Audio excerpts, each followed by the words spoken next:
going to explain the mysteries of what happened in the Void Century. Joy Boy is a title that has been given to someone 800 years ago. This meaning behind the word Joy Boy is the warrior of liberation, meaning that he fought wars for people's freedom. This means that Joy Boy wanted freedom for everyone without a single evil warlord that would mistreat their people or rule over them by force. The way a king or queen should rule people comes from honorary Straw Hats themselves. Vivi and Momonosuke, both of them wanted to help to take out tyrants who took over their country by force, and either purposely harm the citizens or someone who appeared as a saint on the outside but does some shady stuff in the background and causes all-out war on purpose for their own twisted goals. Crocodile and Doflamingo. Crocodile secretly set up a crime syndicate within Alabasta to suck up all the water from Alabasta, and even got one of its subordinates to fake being King Cobra to do some evil stuff in the public to turn everyone against the king, which led to a war. In Wano we had Orochi, who became friends with Odin, manipulating him and Odin's father so he could take over Wano, so he could burn it to the ground. If you're enjoying this video so far, don't forget to like and subscribe to the channel. Now, what does Vivi and Momonosuke have in common? Well, I'll tell you, both Vivi and Momonosuke traveled to Straw Hats for a while. They both felt like a crew member.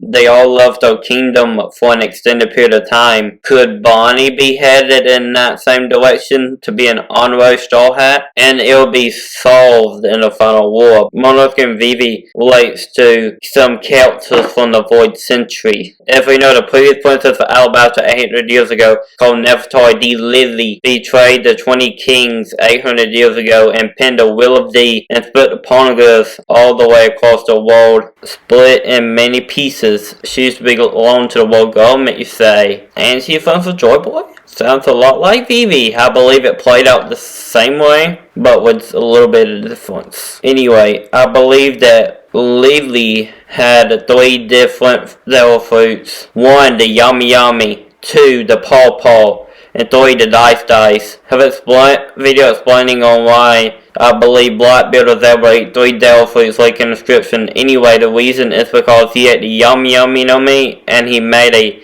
gamble that he was able to have more than 1 fruit. If we know, the Yami Yami no Mi allows the user to absorb attacks, but why stop there? Marco knew that Blackbeard had a weird body before this. Buggy himself had a rumor that Blackbeard never sleeps, which could be why Marco realized that Blackbeard's body is weird. The reason that I believe that Lily had a Dice fruit is because it allows the user to slice things up, and with the Paw Paw fruit, you're able to send things flying for 3 days and cause it to land anywhere in the world. So slice them up and chunk them across the world. Those 2 devil fruits right there. Now let's go to Momonosuke's world during the Void Century. It's pretty obvious that Momonosuke's descendant from 800 years ago was the person that put the curse on Zunisha. Considering that Zunisha is only able to take commands from Momonosuke, and we know that Zunisha is Joy Boy's companion 800 years ago during the Void Century. The reason I believe Zunisha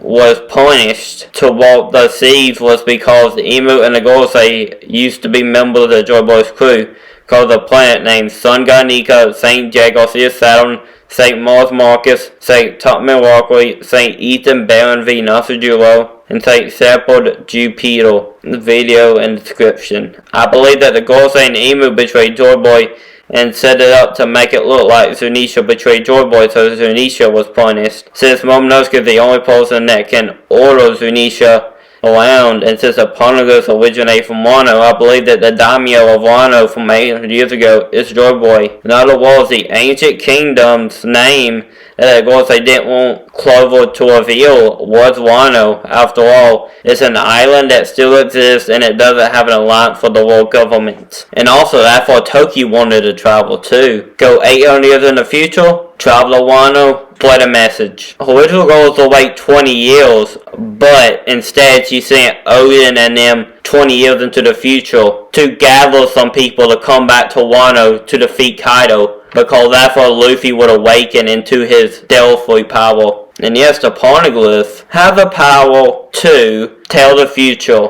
Also, link in the description. In chapter 1067, it was revealed that the Iron Giant was built 900 years ago, It attacked Marigosa 800 years ago, but its goal was never understood.